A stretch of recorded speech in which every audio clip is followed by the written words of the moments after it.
Om Ajnanatimirandasya Jnanam Janashalakaya Chaksharanmilitam Jena Tasmai Shri Gurave Namah Nama Shreshnam Manumapi Satyaputram Matrasharupam Rupam Tasyagrajamuro Purimatharim Gastavatim Radha Kundam Girivaram Maho Radhikamadhavasam Prapto yasya pratita kripaya Shri Gunam tam natusme Vancha kalpatarubhyascha kripa sindubhyaiva cha Patitanam pavanebhyo vaishnavibhyo namo namaha Nikhila shruti mole ratnamala dhyute Nirajita padapankajanta Aji mukta kulairupashyamanam paritashtam harinam samshrayami Narpitacharim Tirat Karunayavatiruna Kalahu Shamarpaitamunnatach Balarasam Svabhakti Shriyam Hari Purata Sundara Dyuti Kadamba Sandipita Sadahridaye Khandaresh Purato Vasachinandana Ajanulambita Bhujo Kanakavadatu Sankirtanaika Pitaro Kamalaya Takshu Vishwambaro Dvijavaro Jugadharma Palo Vande Jagat Priyakaro Karunavataru Ladini Shakti Sarupaya Gauranga Hridaya Cha Bhakta Shakti Pradhanaya Gadadhara Namastute He Krishna Karuna Sindhu Dinabandho Jagatpate Gopesha Gopika Kanta Radha Kanta Namostute Radhe Vrindavanadishri Karunamrita Vahini Kripaya Nijapadabja Dasyanmayam Pradiyatam Bhaktya Vihinaya Aparadhalakshay Kiptashtakamadittarangamadya Kripa Maitvam Sharanam Prapanam Vrinde Namaste Charanarvindam Vrinde Namaste Charanarvindam Shri Sachinandan Gaur Hari Ki Jai Shri Harinam Prabhu Ki Jai Shri Shri Gaur Nityanand Ki Jai Shri Shri Gaur Gadadhar Ji Ki Jai Shri Shri Radha Madan Mohan Ki Jai Shri Shri Radha Govinda Dev Ki Jai Shri Shri Radha Gopinath Ji Ki Jai Avirbhav Mahotsav Tithi Shri Vrindavan Das Thakur Ki Jai Gaur Bhaktavrinda Ki Jai Gaur Praman Hari Gaur Pranam to all of you. Welcome. Thank you so much for being today present and giving me your association and your valuable time. So I always like to say, Krishna in the Bhagavad Gita say, I'm time personified. So if you are giving me your time, you are giving me Krishna because he's time personified. So thank you so much for giving me Krishna in the form of time and in many other forms as well. Attentive time, presence, and sincere openness to whatever may need to manifest, blossom in today's gathering, which I may have some idea in my own mind, but this is all about what happens when all of us get together. If I may come with my own plan, but each one of you have a plan, have something churning there, so the unique combination of all of these simultaneous churnings give its own result. So I'm open to that as well. I try to commit in your presence to this gathering. So whatever needs to be churned in each other's hearts, and all of us may be a byproduct of that churning, so to say, right? So it's 50-50, just in case I'm saying that, right? I'm sitting in this fancy higher seat, but that doesn't mean too much. I have a fancy harmonium table, but we are all churning the same ocean together, basically, from different perspectives, and we are here to support one another because we need each other. That's Sankirtan. You cannot engage in Sankirtan by yourself. By ourselves, we can only do some Kirtan, Sankirtan, but Sankirtan, it requires Sangha Kirtan, Samyak Kirtan, Sambandha Kirtan, all together with the awareness of the interrelatedness of everything and our participation with a common center, which is made of unconditional love. The center of reality is Krishna, and Krishna is non-different from love. So the center of reality is unconditional love. Everything revolves around that center. That's reality. When we perceive something else, we call that non-reality or Maya. So here we are all together to remind ourselves of the common center and of the way to constellate around such a common center. So the topic that has been selected for the next 3 days has been one that was not in my mind, as it was not in my mind to be here. It was not in my mind to talk on this, at least till last week. But somehow different situations, different dynamics took me to the conclusion, let's talk about this. Let's talk about self-love in bhakti, which for some may sound even an oxymoron. No. Is it possible? First of all, we'll try to speak if it's possible at all. And if that's possible, how it's possible, how we can express self-love, self-care, self-compassion in a way that is nourishing our bhakti and our connection with the center, with everything else, which is, of course, also connected with that common center. So we'll talk about that throughout the 3 days. Again, I have an idea, but the rest is I'm throwing in for an adventure. That's what life should be. At least I'm more concerned with. Like we are to follow the steps of our deity and our God, Krishna. He's way more interested into adventure than in preserving the status quo, so to say. So we have to somehow represent the spirit of our Istadev. So let's hopefully jump together into the adventure of Harikatha, basically, which is an ocean unto itself, a journey unto itself. So I decided to talk on this topic because also I feel it's somehow connected to my inner process, although I don't want to sound selfish in saying that. It's my connect to my process, so I'll talk about what's connected to my process. But at the same time, I feel it can reflect the process of each of you. And I cannot talk about something that is not connected to my journey. It doesn't work for me.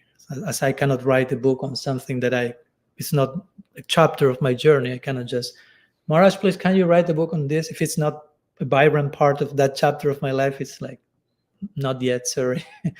So in this case, a big part of my journey, so to say, in this present moment, is the need for further grounding in bhakti. And what do I mean by that? It means that the Gaudiya Vaishnavism is a beautiful tradition, which is full and filled with so many details and information about post-liberated life and all the details of what happens in the Lila and so on and so forth. And we have such a super lofty ideal in transcendence. I totally agree with it, and I'm all for that. And because I'm all for that, I feel the need of profound grounding on certain basic truths that will be the proper foundation for the temple that I want to construct in my heart.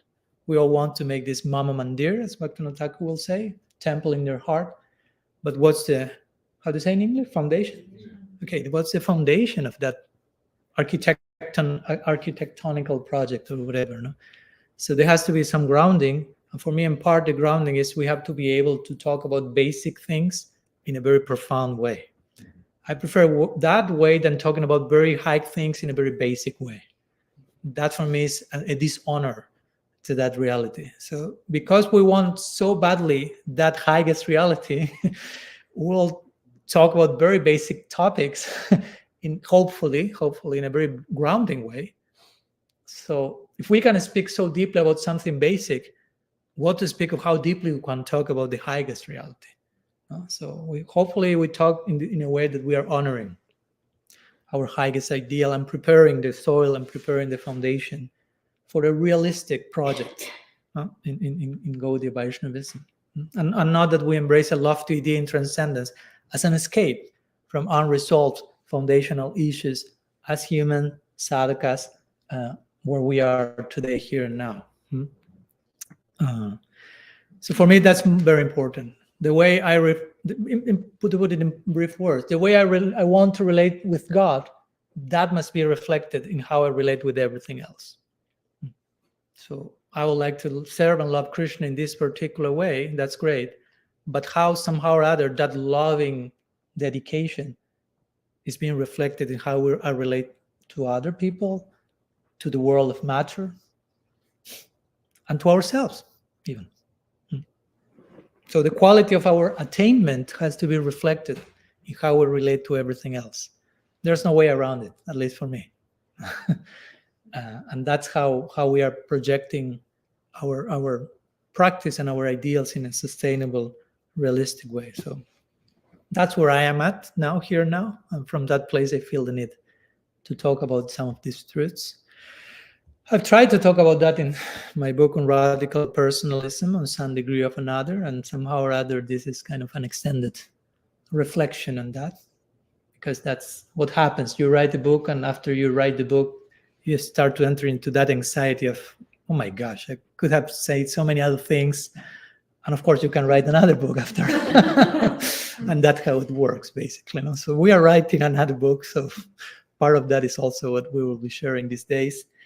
And I remember a few months ago when we were giving a lecture on what's Tadatmya Sangha, what's the principle of Tadatmya or mystical empathy. We talked about the importance of being empathic, empathizing with others, empathizing with God's will, but we didn't touch the point of somehow empathizing with ourselves, if we want to talk like that, self-empathy. So that we will talk these days here. So the title I've selected is, again, Self-Love in Bhakti. That's the title. And of course, when I say Bhakti, I don't know if I'm knowing some of you for the first time. Some of you may not be, officially subscribed to the Gaudiya Vaishnava tradition, may be connected with some other mystical tradition. So when I'm saying Bhakti, I'm not making it exclusive to the Bhakti tradition I am part of. No? So it's a general term to refer to any spiritual path, in this case, we may be treading. So how to embrace self-love in the context of loving God, let's put it like that. And we will explore these days. No? Is self-love possible in Bhakti? It is. Just in case. Yeah. If not, the class is over now, and that's the end of the series. So it is. But how will that look like? No? How self-love can be expressed in a way that is at the same time humble and realistic, sustainable, acknowledge a common center, not narcissistic, of course, because that's not very self-loving.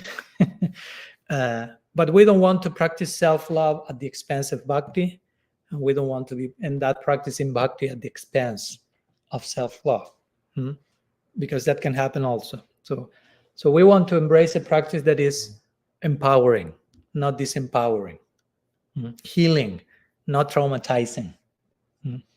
Sometimes both things can happen. If we don't have the proper orientation to the practice, something that originally substantially has the potential of empowering and healing can totally disempower and even traumatize us. I want to start entering into details of our unauthorized biographies here. It's not the confession chamber now, but I think we all somehow have some experience of that, first-hand or second-hand. So we'll be talking about that, self-love in bhakti, and the subtitle says learning to relate to ourselves. So again, sometimes we may in our bhakti tradition or some other spiritual tradition emphasize or overemphasize, you have to love Krishna, you have to love Krishna, and in such a way that you forget that loving Krishna implies loving everything else. Because from one side of the equation, you cannot talk about anything else separated from Krishna.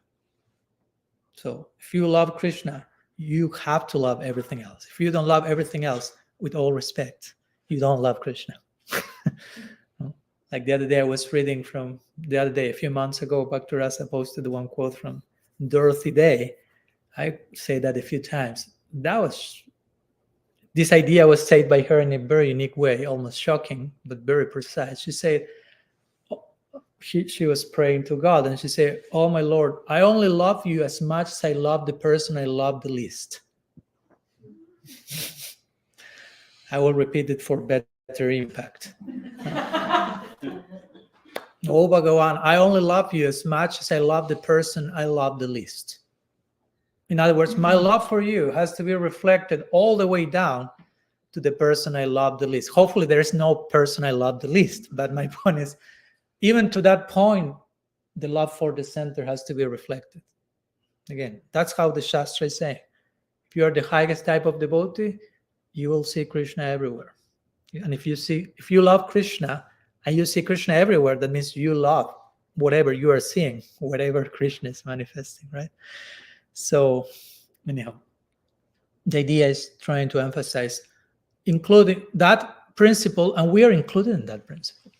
If loving Krishna implies loving everything else, we happen to be part of that everything else. So how to love ourselves in the context of loving God, in the context of the center. So one of the main sections from the scripture, of course, I will try to support all this with our tradition. Quotes from Shastra here is not Swami Padmanabha bringing a new Siddhanta and Sampradaya, just in case you can relax. So one of the main verses that came to mind to support the presentation is a famous verse from Bhagavad Gita that I like a lot. It's from 2nd chapter, verse 29.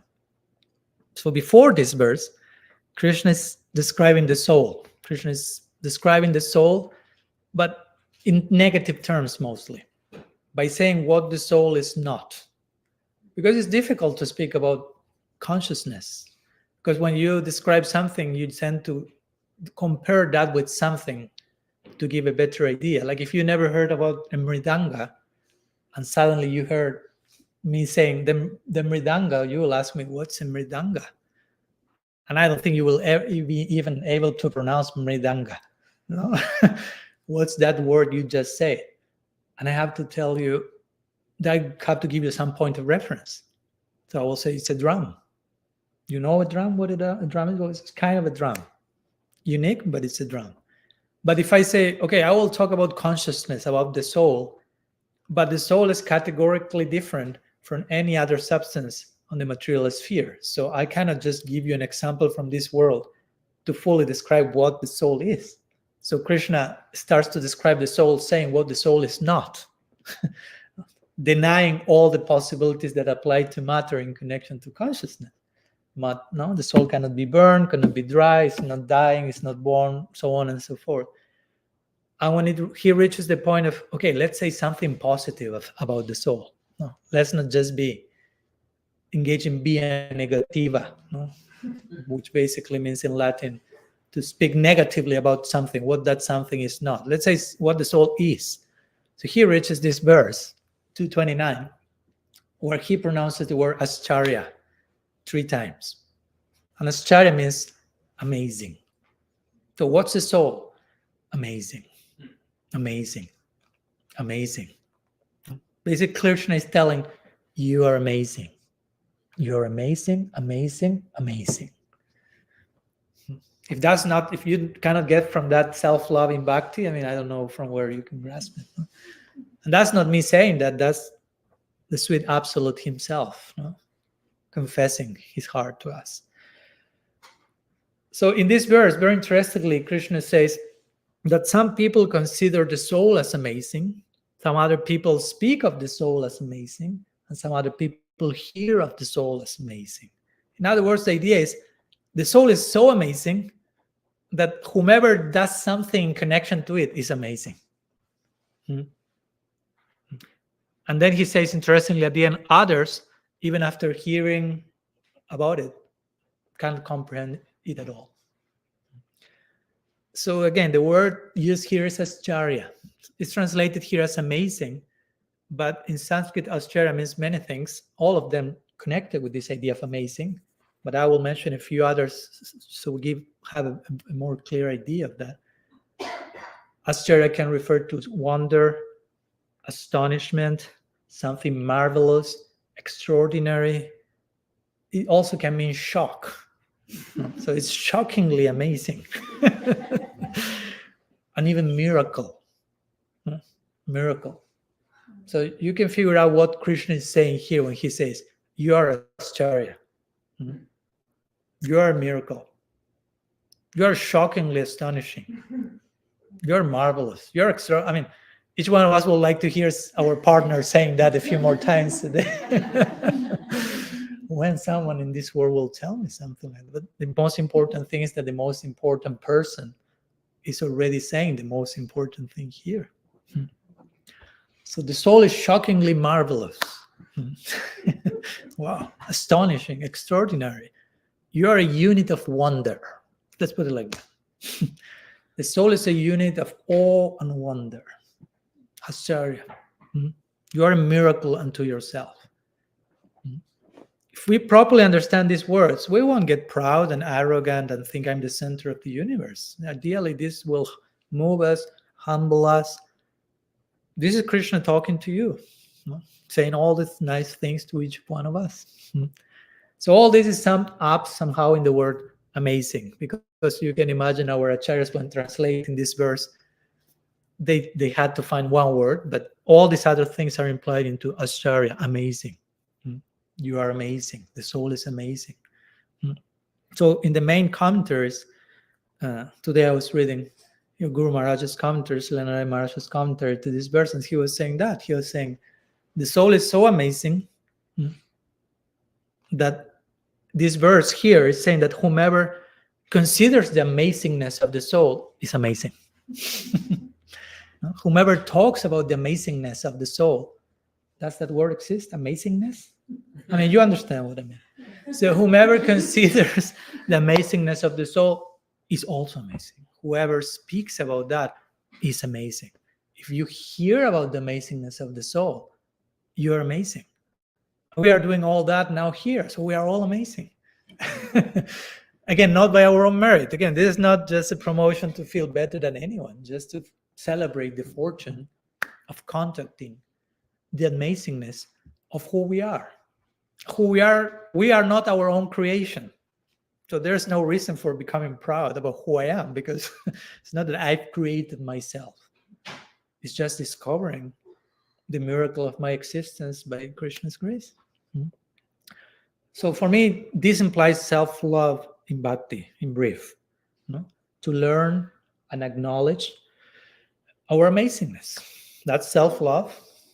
You love yourself by acknowledging, by honoring your amazingness in bhakti, in certain context, not like in isolated, separated context with I'm amazing unto myself, I'm my own creation, this is all my whole merit, and the whole of the universe revolves around me. We are not promoting that here. This amazingness is not our own creation, but the very reality of our existence is amazing. And of course, the very reality of the existence of everything else. That's what balances the equation. You are amazing, and so is everyone else. Just in case I'm clarifying. That's why I'm trying to look at everyone and not just saying to one person, you're amazing, you're amazing. And what about all of us? So everything, not only everyone, everything is amazing. Ultimately, you have to enter that stage where every atom is oozing awe and wonder. Sorry if it sounds that I'm becoming too poetic, but at one point you need poetry to describe certain depths and intimacy of reality. Poetry is the only language. That's what Chaitanya Charitamrita say. One point of discourse, you can only resort to poetry. One word missing there, but basically that.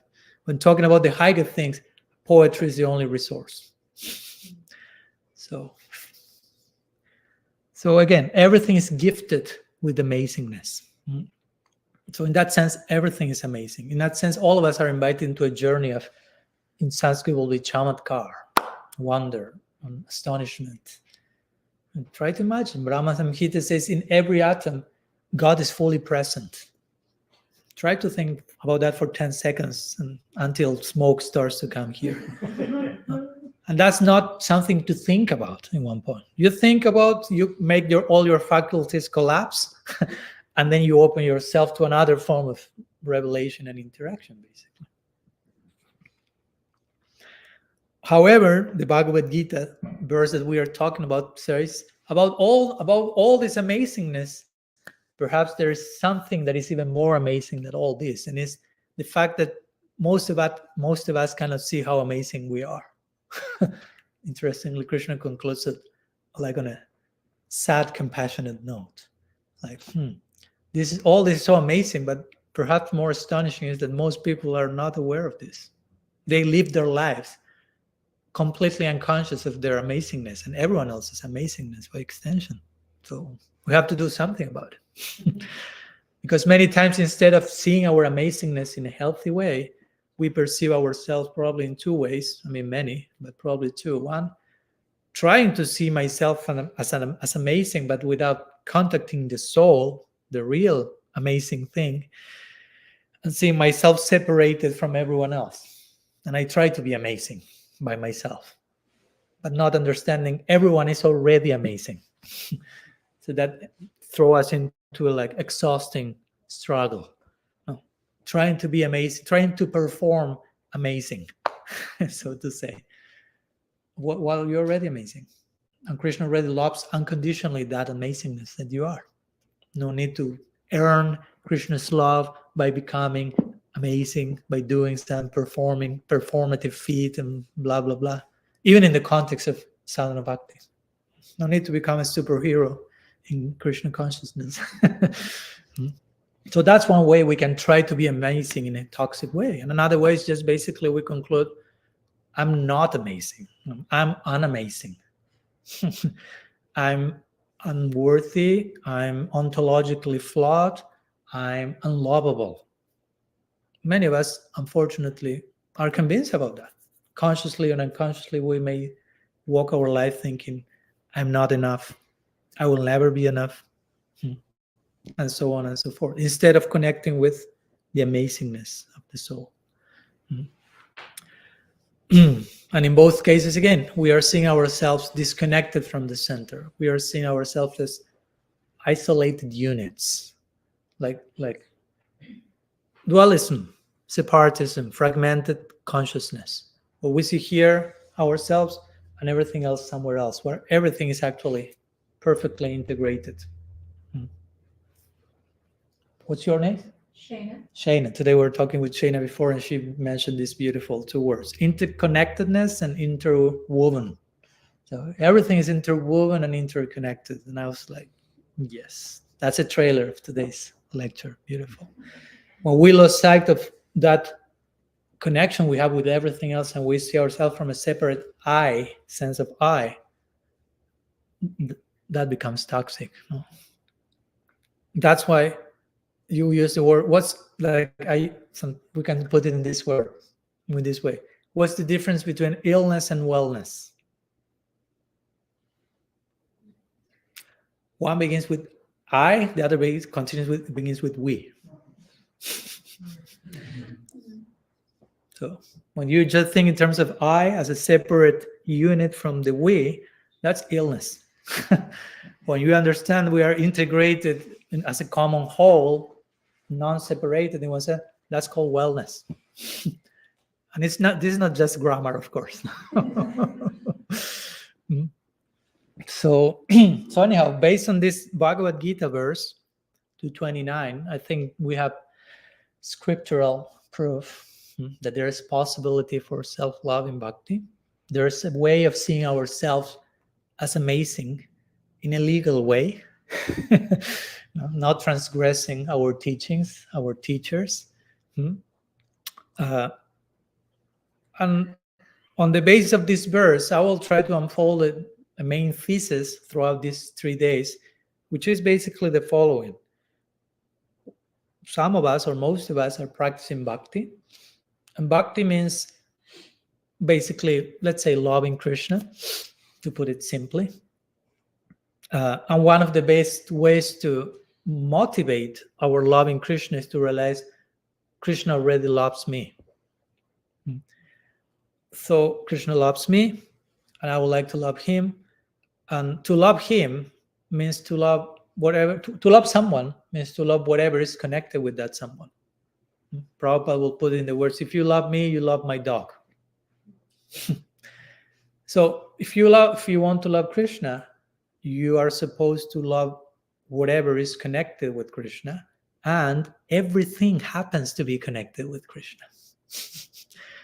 There's nothing that you cannot not love in your project of loving Krishna, including yourself. Do you follow my point? So I want to love Krishna, but loving Krishna is loving whatever is related to him. Everything is related to him, including me. So I must learn how to love everything in the context of my project of loving Krishna. Because without this foundation in place, again, our ideas of bhakti and our ideas of self-love will remain toxic, I will say, and destructive even. If our idea of self-love doesn't include bhakti, it's toxic and destructive in its own way. If our idea of bhakti doesn't include self-love, it becomes toxic and destructive in its own way. That's why in the title I try to use the two words, self-love in bhakti, not just self-love and not just bhakti.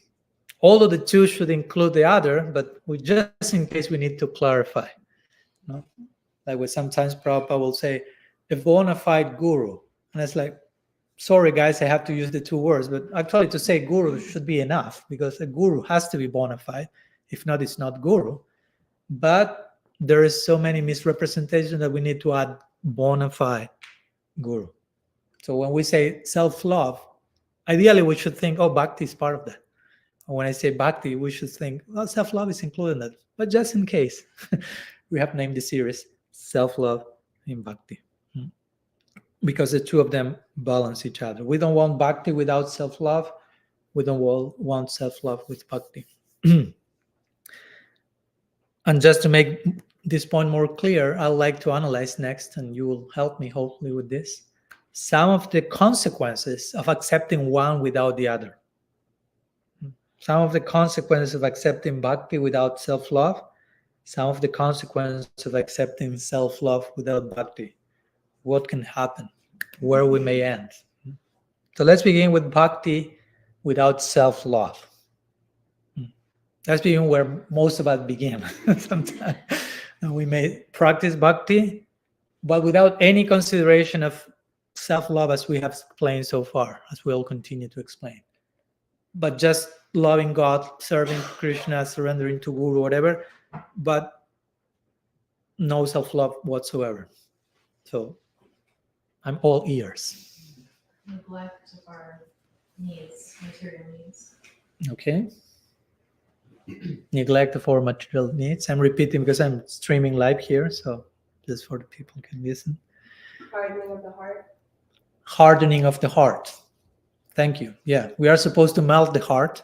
Rupa Goswami will say the heart has to become fluid, like honey, like ghee, but we can make it a rock as well. Yeah, in the name of bhakti, which is even more tricky. Something else. I have my own list, but I want to give you. Some kind of martyrdom. Sorry? Some kind of martyrdom or expectation that loving God includes destroying myself. Mm-hmm. Some kind of martyrdom, or the idea of, okay, giving myself to God implies destroying myself or torturing my limbs or my mind or my whatever in some way or another. I would add like going to extremes where you like excessively don't think about yourself and think about others, and excessively think about yourself. Yeah. Because you're like ignoring this part of you. Yeah. Thank you. Yeah, I was planning to mention that one, how one extreme will shift into the other, which are two sides of the same coin in the end of the day. Yeah. Thank you. Yes. Without love or self-care, then my gifts cannot serve God. Again, sorry, I didn't hear properly. Without self-love or Yes. self-care, my gifts cannot serve God. Mhm. I'm not serving in a healthy way because I'm not at my fullest potential to serve. Thank you. Yeah. Yeah, we are not approaching God whole, no? With a whole, we are approaching Him, not whole. Yeah, we go fractured, right? And maybe that affects our approach to Him. I'm going to Him so He fulfills my wholeness, whole with age. No, and only that basically, right? Yeah. What else? Yeah, Sorg. An inability to receive the love that's all around us. Okay, thank you. We develop a capacity to not receive, so to say, which is not easy to receive. No, many times we may emphasize we have to give, but it's a two-way street. It's reciprocal. No? So we also have to learn how to receive. Receiving is not necessarily a selfish act. It requires humility. It requires so many qualities to be a healthy receiver. It's not just about giving, and just exhausting our capacity, so to say, right? So yeah, thank you. You don't discharge the energy from holding space for others. Do not discharge. Yeah, there's like an energy that comes from holding space. Mm-hmm. Kind of like takes stuff in. Okay. It doesn't get released. Okay. We cancel the natural flow in that interaction. Yeah. What else, Dr. Russell? Events that come to our life, we could see them more as a punishment. God is punishing us as opposed to being an opportunity for growth and for healing. Yeah. I was reading recently about that, and I'll plan to talk about that maybe tomorrow. That if we have already a negative orientation, like I'm not enough, I'm terrible, whatever happens in my life, I'll see that's a confirmation of how terrible I am, basically. That confirms that I'm unlovable. That confirms that I absolutely whatever. So you further reinforce the pattern by everything that can happen in your life. Yeah. Katie? If we don't love ourselves, I wonder if it's possible to really love others. If we don't love ourselves, maybe it's difficult or impossible to love others. And of course, as I'm mentioning, and I will continue to mention, in this connection, to love ourselves also something very important, at least in my opinion, to know first, is to know that you are already loved by Krishna. So if I'm loved by someone, somehow I'm lovable. But if so far nobody loves me, Krishna included, probably I'm totally unlovable. So if I conclude in that direction, probably I won't dare to love anyone, including myself. So for me, the very powerful ground foundation to loving myself is to know Krishna is already loving me. There's something in me that he loves. Of course, the something is me, not something. Like one particle of your soul is lovable, but the 99.9%, sorry about that, no? So the Atma, who we are, the soul, is loved by God and therefore lovable. Know that we are lovable means, okay, I can dare to love. But if nobody loves me, including Krishna, that means probably I came like failed from the factory, so to say. And I won't dare to enter into the adventure of daring to love anyone, including myself. No, so that's for me, it's an important idea, very, very crucial. Because again, sometimes we may think Krishna will love you only when you do the needful to deserve it. I've seen devotees having that orientation in their practice. Krishna doesn't love me now, but when I become whatever, advanced, pure devotee, you use the term you want, then Krishna will love me. That doesn't speak so nicely about Krishna to begin with. No. Like imagine Krishna, like, no, I don't love you yet, but when you do this, become pure enough, become blah, blah, blah, I will love you then. That's what we call conditional love. I put these conditions, when you fulfill them, I love you. Unconditional love is an oxymoron. There's no conditional love. If love is conditional, it's not love. Love, by definition, must be unconditional. And Krishna is made of love. He's made of unconditional love. So that's an important point. I will torture you for the next 2 or 3 days on this point with your permission or without it. Sorry. Because it's so crucial. Unless we understand Krishna already loves each of us fully and infinitely, and you are totally accepted by God already. Wow, that's like complete relief. Not relief in the sense I relax and do nothing, but complete relief in the sense that, well, it's not that I have to earn Krishna's love. That makes no sense. And love is too much to be earned. You cannot deserve unconditional love. It's already there. No? What else? Something else? Sorry. I've lost and found in this list. Too much bhakti without self-love, so to say, quote unquote, too much bhakti. Yeah. Navita?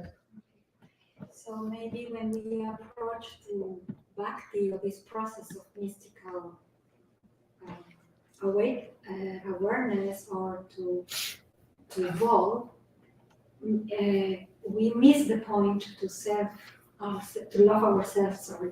Mm-hmm. So actually, when you approach this bhakti process, maybe nobody asks you if you love yourself or not, Mm-hmm. because it's supposed that when you are approaching, it's nothing to do with you anymore, but it's Krishna and it's God. So it doesn't matter if you really love yourself or not. Mm-hmm. So to be asked if I love myself along this path, this is the first time kind of like, do I love myself more than, Mm-hmm. because in this path, it's supposed that you love more to your guru, to Krishna, and sometimes you are neglecting yourself because that means, or you have to be conscious about the process, not about yourself, because you are not this body. Mm-hmm. But with the time and with the years, you discover that, okay, wait a minute, I need this part of my life, or I need that to solve. So I think that with love, it will be more peaceful and harmonious to solve these problems, right? So I believe that maybe this question is so relevant. As you said, Maharaj, it's not like you have to be just with this ego, right, to think about yourself, but it's like also you need to heal these psychological traumas that you had before to come to the temple, like to the process. And all the traumas that came after going to the temple. I'm going there, yeah. Sometimes there are more after than we don't want to say that, but just thank you. I appreciate that. I appreciate what you mentioned. Yeah, we are hearing all this. And for some reason, I didn't expect all these people. I was like, probably nobody will come because they read the title and say, this is completely nonsense. What Maharaj is talking, self-love, what's that? But it seems that we are in need of hearing all that. And yeah, I was thinking even to even put ourselves to test. I won't do the exercise now, but you can try yourself, look yourself at the mirror and say, I love myself. And try to see what comes from that. If you can say it from a proper place, or if all these voices start like, that's Maya, it's not correct, you are so arrogant, this is blah, blah, blah, and see what counts, no? Because the point is, we may not be, we are still convinced that we are not, again, lovable or worthy in any way. And as you say, you have to love Krishna, not yourself. And that creates a very dualistic dichotomy. Of course, we are not Krishna, but at the same time, we are not entirely separate from Krishna. We cannot, in the Beda equation, you cannot just say Krishna is absolutely different from everything else. In one sense, everything is Krishna. In the Abheda side of the equation, everything is Krishna. Sorry if it sounds impersonal, but that's half of the equation of our tradition. Everything is Krishna. In the sense that everything is interconnected with him, and you cannot just talk about us and Krishna as completely separate units. So, yeah, important. You raised your hand before, sorry. Yeah, I was just gonna probably say everything you said in my own words, but yeah, I feel like if we don't love ourselves, it's fundamentally against truth. like Mm-hmm. you said, because it's like we are part and parcel of Krishna. So that's the goal, is to love Krishna. So it must include ourselves. The other aspect is to receive a gift is to give a gift. Mm-hmm. So if you don't receive that love for yourself, you're blocking the gift that Krishna wants to give. Yeah. So it's Yeah. doing a disservice ultimately. Mm-hmm. And there are two wings of the heart, truth and love. So you need both to have that, they have to work together. They support one another's existence. Mm-hmm. So yeah, the love and the truth support one another. So when we love ourselves, it's supporting truth. And the truth is that we logically do need to, we logically do deserve love, being a part and parcel. Mm-hmm. And again, when we say we deserve love, it's not in the terms of I did my merit and I want it, but just because of who you are as a soul for your existence, you are worthy of God's love.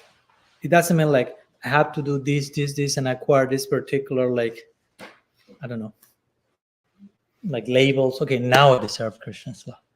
No. The Atma, the soul for what it is, in that sense, it deserves. It's worthy of God's love. Not worthy in terms, not of, again, a personal merit that I did something and he didn't do, so he doesn't, but because of who we are. Not so much for what we did. Generally, we think too much, generally, in terms of you deserve something for what you do. You are worthy of something according to what you did. We don't think in terms of because of who you are. But that's how the logic of love operates. Krishna loves everyone unconditionally for who they are, not for what they did or what they didn't. That will make it conditional. Anyhow, the list can then go on forever. We'll go with one more. I just want to reflect on this difference between liking and loving. Mm-hmm. And I'm wondering, can I love myself if I don't like the way I am now? Mm-hmm. And I was thinking, well, that's exactly what we need to do with other people, right? We may not like everything other people do to us or display to us, but we may still love them. Mm-hmm. And transcending this mode of consciousness of like and dislike is fundamental to love. Yeah. Only including to ourselves. Yeah. Yeah, because ultimately the ultimate love for others is for who they are, who we are. Ultimately, is not a flawed entity. All that's basically like a superficial covering. And of course, that superficial covering also gives us the chance to give unconditional love, as you say. It's not that I love you when you are perfect. I love you when you adjust to my likings. That's not love to begin with. So that applies not only to others, but to ourselves as well. Like I was saying, you can look at the mirror and say, I will accept myself unconditionally. Ooh, maybe the mirror breaks when you say. Or you break or the mirror breaks. I will accept myself unconditionally. And this is not a laziness project by saying that. It's just like creating a healthy foundation for changing whatever needs to be changed. So that's not narcissism then? No, because narcissism has mostly to do when I see myself as an absolutely isolated unit and I'm absorbed, like if I were the center of reality and everything revolves around me and converges in me. But when I'm duly aware of what's my role in the constellation, and I see myself as a part of this whole, as interrelated, interwoven, interconnected, that's a real picture. So there, yeah. We are going to narcissism in a few moments. Well, so some thoughts again, the whole lecture could go on in this direction. What can happen when we embrace bhakti without self-love? Of course, that can create so many more terrible consequences because I cancel myself, I cancel my criterion, no critical thinking, no opinion, no individuation, no individuality, inhumanism in the name of transcendence. And many times even the relationship between guru disciple, unfortunately at times to say just you have to surrender, you are always wrong, the guru is always right, you don't think and you just do what you are told to. I'm making it a little bit extreme, It's not always like that, but some of the things like that, and that's surrender, and that's humility, to cancel myself completely. That's self-forgetfulness, and in the name of humility, we end up being traumatized, basically, in many cases. Or sometimes we go to quotes from Shastra about extreme expressions of humility from our greatest acharyas, but we cannot imitate those. No, if I try to imitate Krishnadas Kaviraj Goswami, whatever, Jagai Madai Haiti Muni had se papiste burisera kite Haiti Muni se lagist, and the worm in the stool and this and I may get depressed, probably. I may not get it since because I don't have the insight and the realization to repeat those in words without being. You follow my point? So we are not to imitate, we are to follow in the footsteps. And that implies understanding from which place that person say that and where I am and what corresponds to me to say. How much I can say that same thing without going crazy, so to say. Anyhow, some thoughts. So bhakti without self-love, as you can see, is not the prospect we want, because we will conclude the soul is not amazing, as we say before. Or even worse, as we say, the soul is not valuable at all. I'm not valuable, I'm not loving, lovable, and that's not bhakti. If you conclude like that, you are not practicing bhakti properly. That's the point. Because Krishna says the opposite. You are Ascharya. You are amazing. You are a miracle. You are shockingly marvelous. So not embracing that is going against Krishna in the Bhagavad Gita. So bhakti without self-love is not bhakti. And as we mentioned before, many of us may come to bhakti with some unresolved stuff, childhood trauma, low self-esteem, and lots of this stuff we are mentioning here. We may bring that in our baggage towards the bhakti experience, and we have to deal with that. Hopefully, when we are, as Navita was saying, when we are entering the temple first day, probably someone in the door we have to establish that, ask you, do you love yourself? We can make that in the Bhakta program, class 1. Hey guys, do you love yourself? If not, we have to talk about it first. Because if not, in the name of humility and surrender, we can just reinforcing your trauma and your self-loathing and all that stuff, and it doesn't work like that. In time, the process becomes a torture. So we don't want that.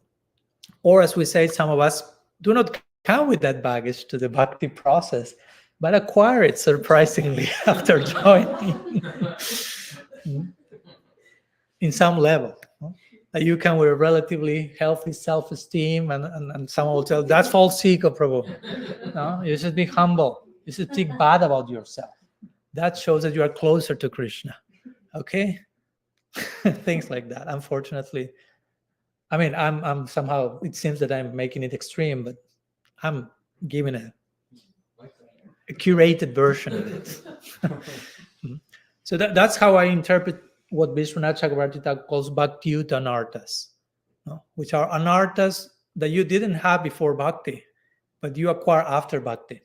Not because bhakti brings anarthas, but the misrepresentation, misreading, misunderstanding of bhakti creates anarthas. Or bhakti provides some fruits, and you got attached to those fruits from the wrong place. So, of course, bhakti uproots anarthas, but again, a misinformed approach to bhakti becomes a source of anarthas. And that's not bhakti, but it seems like bhakti. It seems like bhakti, but you are just accumulating further anarthas. Like Mahaprabhu's analogy of you're watering the upasaka, the weeds that are not the actual bhakti vine. It seems you're watering the bhakti vine, but actually you're nourishing what needs to be uprooted, so to say. Externally, it seems you're very paka, very nice, Sunday feast, everything in place. But we may be increasing our even trauma and unresolved stuff now in the name of Krishna and quoting the Bhagavatams to justify that. So it becomes even more complicated. Because now we have religious conviction, absolute concepts to justify my dysfunction. So that's a complex case. So needless to say, we are talking all this hopefully to save ourselves from that, or to need to solve whatever needs to be solved. Let's go for a minute to the other side of the toxic coin. Not bhakti without self-love. Let's go now to self-love without bhakti. Like we were talking before, sometimes from one place we jump to the other. So how does it look? Some of the byproducts of, okay, I got burned by practicing bhakti without self-love. I need to think about myself for a while. But now I jump to self-love and I forget bhakti because I don't want to hear anything about bhakti now. Because I had a wrong idea of bhakti and a wrong experience of bhakti, thinking that it's not about self-love. So I don't want to hear anything about bhakti now. I just want self-love. So how does it look? Selfishness. What we may call selfishness or self-centeredness. Like we start to see everything and everyone revolving around ourselves. Not only even in terms of self-sense enjoyment, but even in terms of just perceiving reality revolving around us and expecting things to happen in that way, which even, I don't know, social media nowadays creates lots of that. Like you make a post and it gives you the feeling for some, the whole world will comment on that and it's looking for that, and it's not at all. But you're boosted in this sense. So yeah, that's one idea. An overdose of subjectivity, so to say. Myself, but losing sight of what's my act. You're raising your hand, sir. Oh yeah, I was gonna say like overly sensitive or like fragile. So like easily offended about things. You think that you're really obsessing over yourself. So A victim consciousness or things like that. Yeah. Okay, yeah, that's another one. Very susceptible, and whatever someone says, I take it personal. Taking personal, that's one of, it's all about me. So you say that was against me. I saw it, I felt it, and everything is personal. And with this, we are not condemning anyone. We are just trying to also say all this in the context of self-love and compassion. If we happen to be doing some of that stuff on a daily basis, we probably are. Shananda. It could cause us to cultivate strong attachments to material things that may cause us suffering later on. Yeah, for sure. That's another one. Thank you. Dr. S. As we kind of extend our sense of self into our community, then we think that our tradition is the tradition. Now, if we center our tradition as the best or the greatest, then we become exclusive. Okay. Yeah, then we have the extensions of selfishness with all this elitism and tribalism, and of course it's an extension of I'm the best. My guru is the best, my community is the best, my deities are the best, of course. There's place for that. Relax, Tamal. There's place for it. Your deities are the best. I won't discuss that. Just getting fired up. Relax, my friend, relax. In certain contexts, we're saying this. Yeah. Or what I like to call, sometimes I call my first book, we would call racism.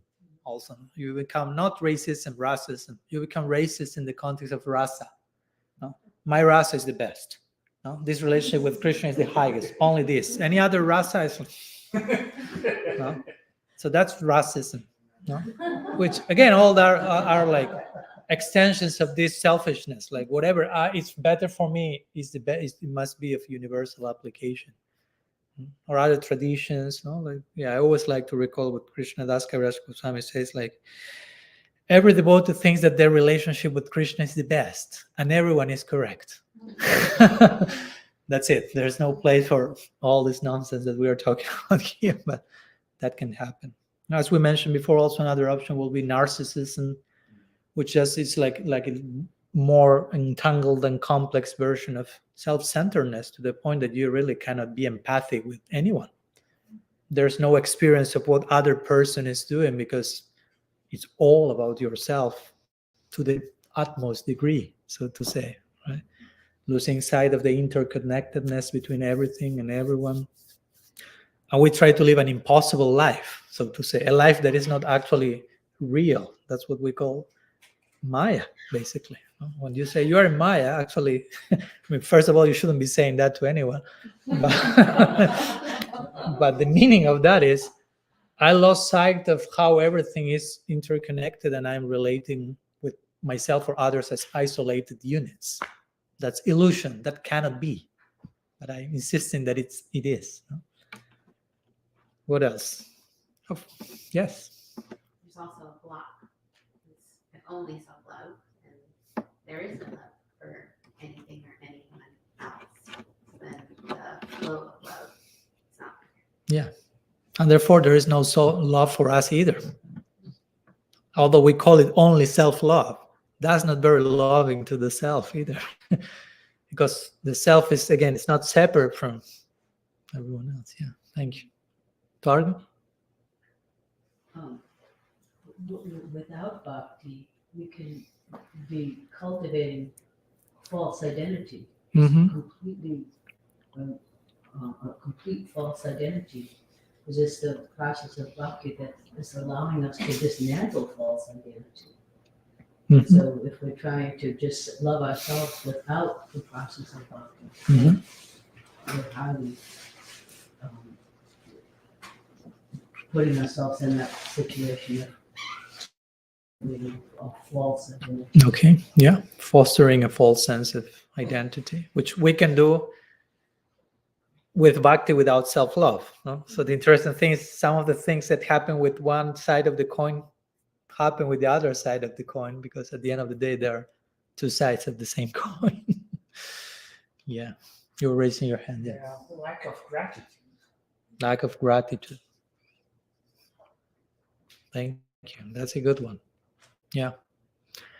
Yeah. I will add also lack of capacity to be invulnerable also.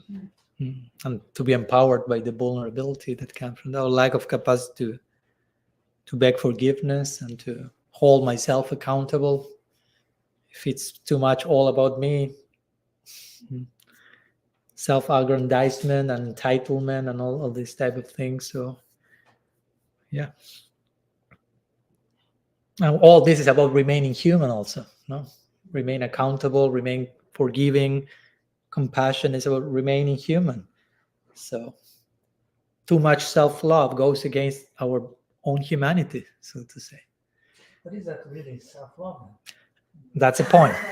That's the point we want to come here. No? That's not self-love. As the other list is not bhakti, this is not self-love either. So that's the conclusion I'm trying to reach. You are giving us a trailer. No, it's okay. We need trailers sometimes of them. So yeah, basically that's the idea, no? Self-bhakti without love is self-love without bhakti. It's not self-love. And bhakti without self-love is not bhakti. In one sense, the two of them are inseparable. That's the point we want to. If you give me a few more minutes that we are reaching the conclusion today, that's the point we want to reach now. Self-love and bhakti are, how to say, not only balance each other and support each other, but one could say they are synonymous with each other. One speaks about the other and one confirms the other's existence. And the moment you take one out, you don't have the other anymore either. This is how enmeshed the two of them are, so to say. Enmeshed, you say, entangled. Sorry, I'm practicing my new fancy English terms with you. So. But again, if we have the wrong idea of them, which is what we try to address him, a wrong idea of what's bhakti, a wrong idea of what's self-love.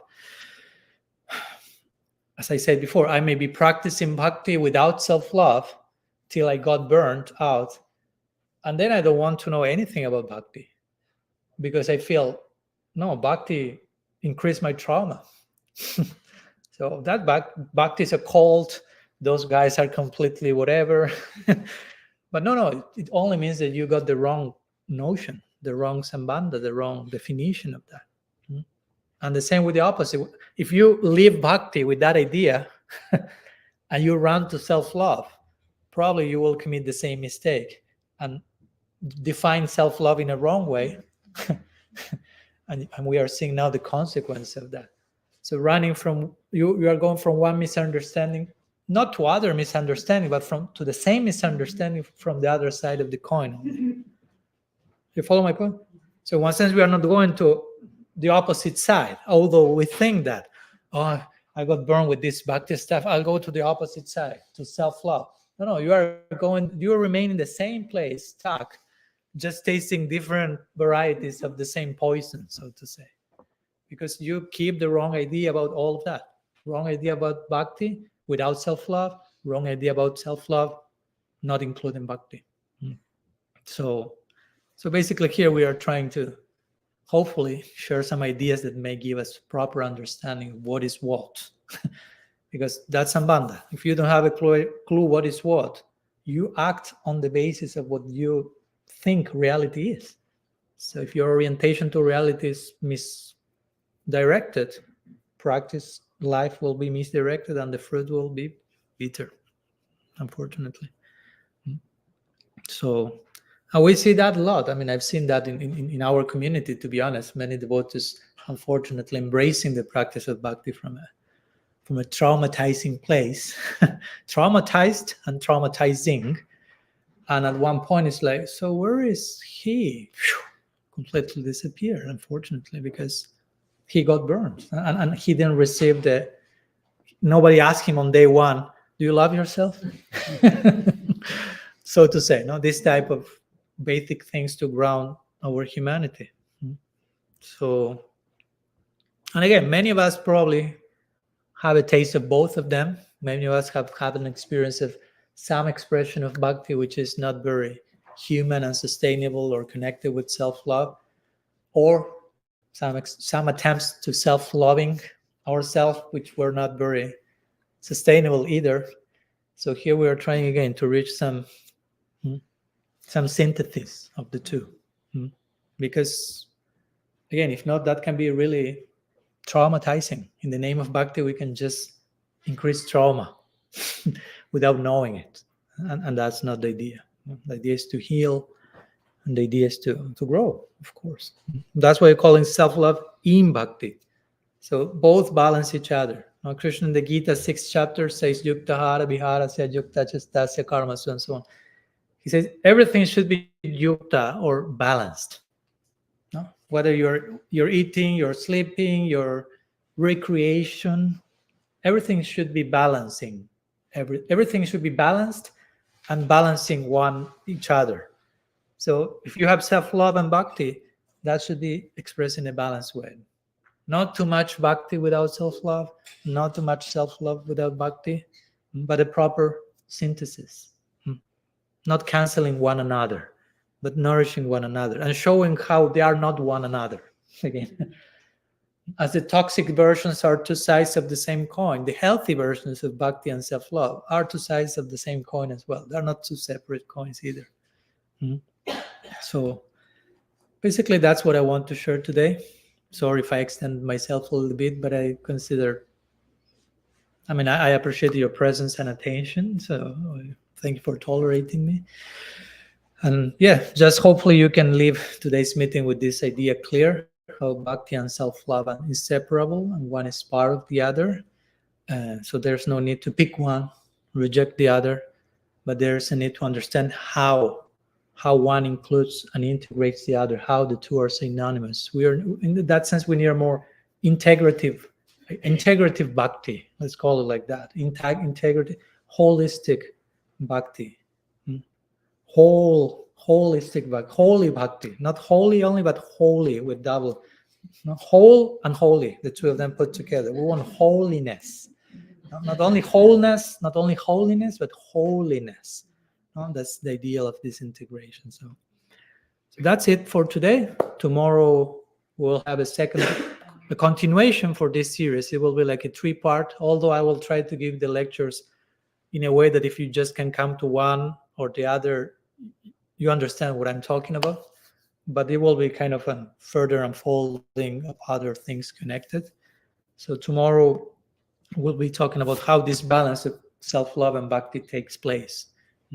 How to put bhakti and self-love together in the way we relate to ourselves in our daily life, in our daily practice, to other living beings, to Krishna, but to ourselves as well. So that's it from my side. What time is it now? 7:22. If there are any questions you may like to share, we have a few minutes, Narayan? Yeah, we have eternity. Eternity is on our side. Thank you. So if you have any questions or comments or further reflections, please, you can raise I your don't know if hand. that's something that you're planning to talk about. Let's see. But what about the relationship between the soul and the super soul in that process of self-love?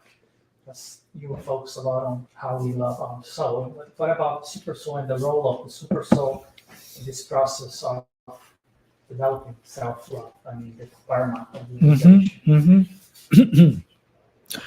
Yeah, somehow I plan to talk about that, especially in the last lecture. But of course, we can say something. So the role of the super soul in connection to the soul.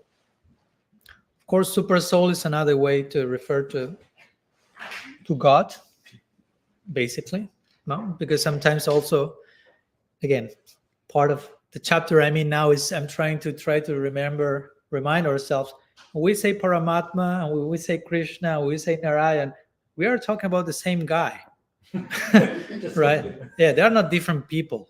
No? In one sense, they are different expressions of the same absolute, but they are not entirely different, because if not, we start to become polytheistic. No? Like Narasimha over there, and Vamandev, and Mahaprabhu, and Paramatma, and Vishnu, and Vaikuntha, they're all the same person. Which we need that non-dual foundation. That's what the Bhagavatam say. What's reality? Advai Gyan Tattva. Reality is non-dual consciousness. So we need to understand the non-separatedness of these things. So Paramatma is in the heart, and when someone takes to bhakti, we'll say Paramatma is replaced by Krishna. Again, they are the same person. Paramatma shows himself as Krishna. Before bhakti, when someone, let's say he's an atheist person, I say God does not exist. I mean, Paramatma still remain there, patient enough, tolerant enough, forgiving enough, life after life, loving us unconditionally. So again, I'm bringing that back to the point. You could say, if you are not an official bhakta, an official theistic person, even in that case, God is loving you unconditionally, and is present in the heart. I mean, he's present as closer as he can be to the Atma. No? I mean, he cannot get any closer. So that in itself speaks about how much he's there, supporting, accompanying, validating, trying to. Chaitya Guru, says the Shastra, Paramatma or Krishna in the heart is the inner guru, the guru of the heart, trying to inspire, trying to direct out of unconditional love. So I will say again, considering all that properly, that should foster our self-love. Because again, Krishna loves me so much. No? Not because I'm better than anyone else, but as we will talk on Sunday, I have been chosen by Krishna. I mean, not only me. Because when we hear chosen, in our dualistic framework, for us, chosen means someone else was not chosen. But when Krishna chooses, everyone gets chosen. That's how he operates. When we say, oh, I chose him, means someone else was not chosen. But when Krishna chooses, everyone is inside the choice. But it's rightfully to say, I have been chosen. And you as well, and you as well, and you as well, and everyone as well. So from that place of chosenness, that's so validating for a healthy foundation of self-love. Because God, the most expert lover, has chose me, and he's loving me, and he's accepting me fully. And I have to accept that myself. I have to love what he loves, as I said. Saint John of the Cross will say, love what God sees in you. God sees something in you that he loves. You have to learn to love that. That's not easy. Again, for some it may sound like self-indulgence. I will love myself. And That's way more difficult than not loving yourself. Not loving yourself, that's so easy. We're already doing that. Self-loathing, self-deprecation, ongoing, daily basis. I'm the worst of the worst, unloving, unworthy, blah, blah, blah. I mean, that soundtrack is sounding from time immemorial. To really love yourself from a correct perspective, that's hard work. What I'm sharing these days is not easy. I will never use the word easy in any of these 3 days. But we need to train ourselves to see ourselves from that perspective, to really understand Krishna loves me completely already. What remains is me reciprocating to that, giving back the embrace. That's the goal of life. Our goal of life is not love from Krishna. It's love for Krishna. Love from Krishna is given already from day one. But again, we need to really enter into that space and understand I'm the beloved of God. and live it. That's my identity. That's so empowering, so validating. As we will talk, I'm giving long trailer of Sunday class, but if someone asks you who you are, you can ask, I'm a beloved of Krishna. That's completely accurate. You are not indulging in any excess of subjectivity or of course, I'm the beloved of Krishna, as you are, as you are, as you are, as you are, as everything is. But I'm the beloved of Krishna. That's who I am. Ultimately, that's one of the most beautiful ways to see yourself. I'm the beloved of God, and He loves me, and I love what He loves in me, and I love His love in me. That's ultimately the goal. You have to fall in love with everything. Sorry, Lila, you were saying. So then now I can actually love him properly. Yeah. Like if those things. Yeah. Like actually Yeah. embodied and Yeah. we aren't showing up Yeah. to the love. Yeah. You know, And for me to serving in fullness, and we're actually just wanting to be saved, and we're needing something which isn't actually clean and pure. exactly. Proper So love. for me, that this is the ideal motivation to approach Krishna and love him, because many of us try to love Krishna out of guilt, out of social pressure, out of deserving, out of he doesn't love me yet, so I have to love him first, so hopefully he likes me and he throws something back. From that place of scarcity or emptiness, instead of he loves me fully and I'm celebrating that, and part of my celebration is giving back the embrace and having the ideal intention to approach him out of gratitude and out of humility and out of being more, instead of just getting close to a guy who doesn't love me, who may get angry quite easily, who may send me, I don't know, we have such a bizarre ideas about who Krishna is, to be honest, sometimes, which have nothing to do with the all attractive. He's the all unattractive. No? We have some ideas about Krishna. I've seen devotees that, like, I'm not able to finish my 16 rounds, and I'm afraid that Krishna may deprive me of human form next lifetime. I'm like, wow, that's not Krishna. That's not Krishna. Sorry. That's not how it works. That's not how Bhakti operates. I mean, you read what Krishna says in the Gita at every single moment. Neha vikram nasasti, name bhakta pranashati. My devotee never perishes. Whatever you acquire here, never lost. I will provide whatever you need. Yogakshimam bahamyaham. I won't torture you with the quotes, but it's everywhere. And one of the central aspects of Sharanagati, or surrender to Krishna, is you trust that Krishna will protect you always. And you accept that he's maintaining you. Maintaining doesn't mean he will pay my bills, or he's maintaining you by his unconditional love. That's the more substantial maintenance. And Sharanagati means live your life accepting that fact. And that's the core aspect of Sharanagati, the Angi. It's a threshold. There's a space of absolute shelter, and there's a space of chaos and samsara. Mm-hmm. And the qualification to cross that threshold is to accept it. Mm-hmm. If we don't accept, we like spit ourselves out Mm-hmm. back into like a needless chaos. Yeah. Yeah. Yeah.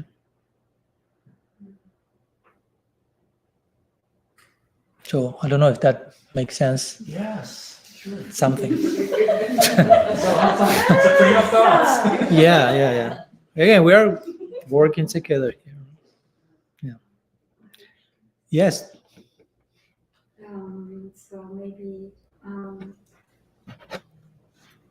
self-love without bhakti also can lead us to lose the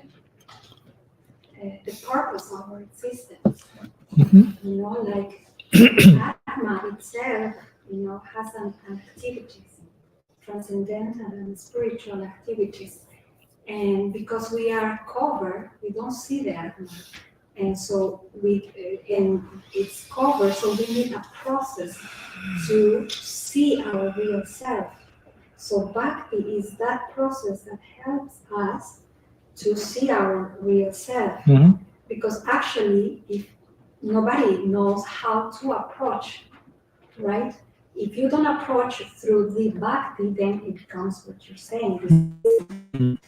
So, or I'm just myself and nobody else is good as I am. Mm. But the bhakti gives you that perception that the purpose of your life or your existence, not only life, but existence itself, it's to serve God. Mhm. Because that is the dharma, the atma dharma. It's the function of the self, Mhm. the real self.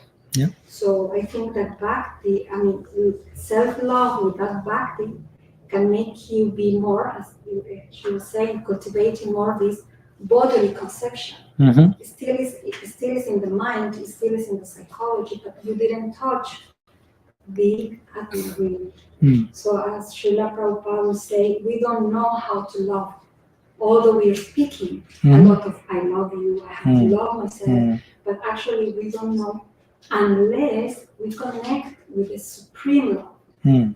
So if we start this process of bhakti, then we can learn how to love ourselves and how to love God, because actually we don't know. Mhm. So my also I have a question, I think. So in this path, it's also say that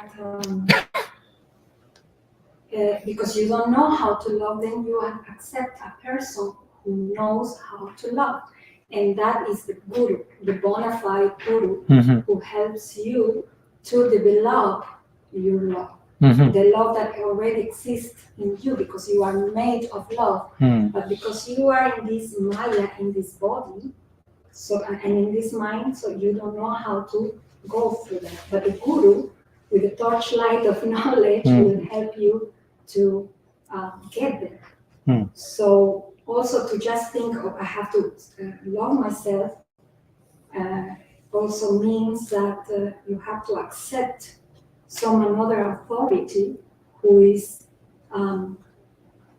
beyond that matter, right? Beyond that conception. So also the self-love means, I don't know, that's my question. It's like to accept that personality, that bona fide person who will help you to love. Mhm. Yeah, yeah, that makes sense. Of course, we need. It's nice. No, thank you. We need guidance, and sometimes, as you mentioned, we may not have proper knowledge, proper orientation. We may not know how to love, or we may not know what love is, because love is one of the most popular words. The words we use the most generally are the ones we understand the least. I love you. It's like many times we don't know what's I, what's you, what's love. No, so I remember actually like 15 years ago or maybe more, I was in Argentina giving a lecture to. We were living at the farm at that time, and we have these like woofers programs. So we have like volunteers from all world every day for years, no? Like 30, 40, staying 3 months. So it was an interesting experience. And we were doing classes like Instagostic, and once someone asked like, so is it possible to love oneself? And I remember what came was like, well, it depends what you mean by love and depends what you mean by oneself. Because if we don't have the idea clear on that, and for that many times, of course, we cannot figure all the things out by ourselves. That's the point. So there's always the importance of revelation and guidance and all that can be an aspect of self-love as well. Of course. Yeah. Thank you. Yes. What's your name, sir? Kishima. Pishima. Yes. Would you say that, or is it possible to practice true humility and bhakti yoga without that aspect of self-love? I think you already know my answer to that. What will you say? What will you I say? would say no. I will say no also. Yeah. Of course, there are degrees of humility. You talked about true humility. So I don't want also to sound like black and white. No, there are degrees of humility, and at one level, in one's vision and capacity, one may conceive humility more in a self-denial type of way. And it's the best you can do at that time, and you're sincere and honest, and it's a kindergarten humility. And it's okay, everyone has to go to kindergarten, so to say. But at one point that has to grow and mature to integrate and incorporate things like self-love. No? Because again, as I hope you had the experience at some point where we were talking about the things, talking about self-love should be humbling, basically. Hopefully after this class, nobody goes out this door like, okay, I realize I'm amazing, and I know it was, yeah, and you should be amazingly humble as well, because the amazingness of the soul is not of our own making. It's there. We are that. It's there, and we are unconditionally loved by God without us even knowing that God exists. So all those things should be humbling, and love is humble in itself. Follow my point. I mean, you cannot separate love and humility. So any form of love, including self-love, has to include a corresponding expression of humility. If not, it's not love. Sanatana Goswami makes that point in Brihad Bhagavatamrita. He says between prem and dainya,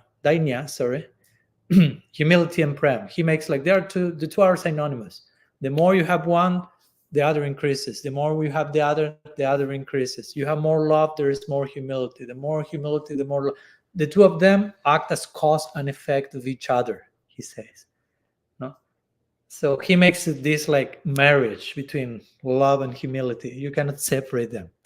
So regarding your question, the conclusion is, any form of love has to have a corresponding form of humility.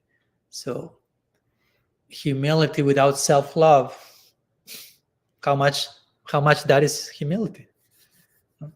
But again, it's a self-love in the context of bhakti, because only self-love is not self-love, as we say.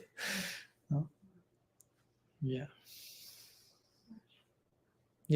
So I was reflecting on what Krishna said also, and with the John of the Cross comment about that we should love what God sees in us. So that's where the space of humility comes in, because it's not that God sees the material things about us that we could get puffed up and proud about. He sees us as the soul. So that's how the humility remains in place with self-love, because if we're loving what God sees in us, it's the soul. It's not those other things that make us falsely proud. Yeah, that's the point. When you enter in contact with who you are as a soul, you can never become proud of that. The actual proof that you contacted your being is humility, again. Because, and let me take it to another layer of conversation, but it's related. When you contact the soul, you also contact the unlimited potential that the soul has for love in relation to the infinite. And when you approach the infinite in that context, you realize there is no limit to how much progress I can make here. And that's humbling, to say the least. Overwhelming, probably. You follow? Srila Simraj will say that. The closer you get to the infinite, my hands cannot make it. The closer you get to the infinite, the more you realize there's no limits to how much I can serve, to how much I can love, to how much I can make progress, to what's my potential. So that's humbling. You follow? There's some call somewhere. Just in case, just in case, just in case. From the infinite, maybe. So yeah, real contact with the soul implies you cannot separate the soul from the soul's potential, because we are units of potential. We are tatashta. So we are our potential. We are all that we can be. And our potential is unlimited in connection to the infinite. So when you enter those realities, infinite and unlimited, there's no place for arrogance or feeling like I'm like, here I am. No, it's like I'm just coexisting with infinity and eternality and endless prospect, and I can only just like serve that more and more. That's why Srila Maharaj will say when someone asks, "What's prem?" No, yeah. If you go to someone like Srila Maharaj with that question, better you fasten your seatbelt. Like Srila Maharaj, what's prem? And he will give this genius, beautiful like definition. He won't go to the official definition, but he will go to the implications of those definitions. He'll say, prem means that you receive an unlimited amount of service to offer in service, or a limited amount of energy to offer in service. That's prem. You are absolutely empowered by the topmost wave of energy, and what to do with that? I cannot keep that for me. It's like too much. So you offer that in service. So again, how can you think even that you will be proud of arrogant in the context of such an invasion? So to say? That will be absolutely humbling. Yeah. And I'm just consuming the thought in theory in my mind. I'm not there. It's already just humbling to think about the theoretical possibility of that. What to speak of being immersed in that ocean. So yeah. Okay. Something else? I just feel like this concept of like self-love, like striving for that separately from bhakti, as if it's this like secret, like, oh, we really want it, but we shouldn't go for it. It's not that at all. It's like that is the highest form of doom and misery, because you are condemning yourself to not have a relationship with God. Mm-hmm. And that's what we were created for. That was God's purpose for us, was to have a relationship with Him. So, like narcissism, to me, looks like hell. Like, that is true hell. It's not like you're really getting something good out of it. And I just wanted to shine that light there. Yeah, thank you. That reminds me one quote from Thomas Merton, which is one of my favorite Christian mystics. And he will say, basically, I'm not probably repeating it literally, but he will say that when you see that in your life everything revolves around you and converges in you, you are at the doors of hell. Like literally bringing hell to that. Not so much as, okay, it's a geographical location that you will be thrown at some point, but it's a state of consciousness. Vrindavan is a state of consciousness, hell is a state of consciousness as well. And yeah, narcissism implies Forgetting God, forgetting the spiritual world. I'm forgetting everything because you don't care for anyone else, only care for yourself. But even the idea that you have of yourself as narcissistic is not yourself. So basically, you are not contacting anyone in actual reality, so to say. Yeah. Thank you. Okay, we are 1 hour and 30 minutes, so I think we can stop here and let what we have shared continue to be processed somehow. And of course, if you have time and chance, tomorrow we'll be continuing. Tomorrow we'll be at Pranada's house. So those who have time or who would like to join, don't have the address, you can ask us and we can share. And Sunday we'll be at Archana Siddhi's house at the same time, 5:30 p.m. So thank you so much. And should we do some? Yeah. What? Okay. I understood the mudra and the glance. So the conclusion of that is we'll have kirtan by Dhanya, right? That was the mudra. Maybe it could be a short kirtan. Yeah. Okay. Sri Sachinandan Gaur Hari ki jai, Sri Harinam Prabhu ki jai, Gaur Bhakta Vrinda ki jai, Gaur Priman Hari Vanchakalpataru Ischakripa Sindhu Bheva Chapati Tanam Pavanipya Vaishnavipya Namo Ananta Koti Vaishnava Vrinda ki jai, Gaur Hari